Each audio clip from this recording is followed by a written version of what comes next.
Kadila Àrẹ̀jà báwo ló ṣe fíìmù ó wà nínú géèmù yẹn tẹ́ ẹ jọ jí mọ́tò mi tẹ́ ẹ wá ní kẹ́ ẹ púùsì ẹ̀ sáráyé wípé Lizzy Anjorin lọ jí mọ́tò náà sì gba mọ́tò padà lọ́wọ́ ẹ̀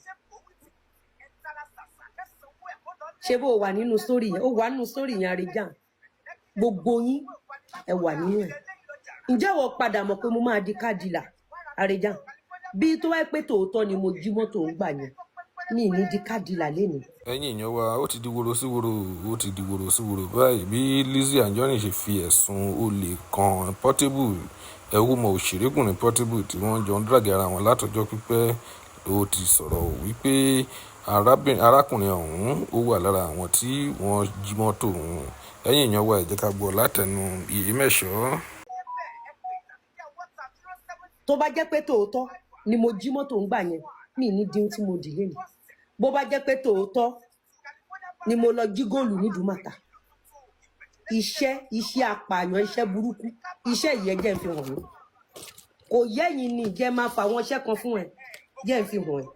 jẹ́ ń fa àwọn iṣẹ́ yẹn hàn ẹ ìwọ lọ béèrè lọ́wọ́ àwọn tó ń ta 22 carat 21 carat 24 carat ìwọ béèrè lọ́wọ́ wọn pé ẹjọ́ nínú ẹkọ́nọ́mì yìí iṣẹ́ yìí máa tó èlò mò ń bọ̀ ẹ jẹ́ ń fi hàn ẹ ẹ jẹ́ ń fi hàn ẹ.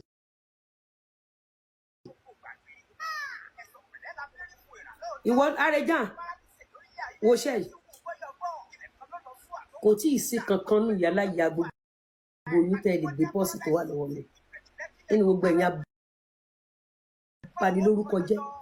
abaniláyọ̀ jẹ́ kò sí kankan nínú ìran yín tó máa gbé pọ́ọ̀sì kò tí ì sí ìkankan nínú yín ṣebí lẹ́yìn Ìdúmàtà ó jí góòdì 91,000 naira Àrẹ̀jà complete set is 520 grams lọ calculate ẹnu economy kó o dẹ̀ bèrè iye tó ń ta 21 carat complete set àtọwọ́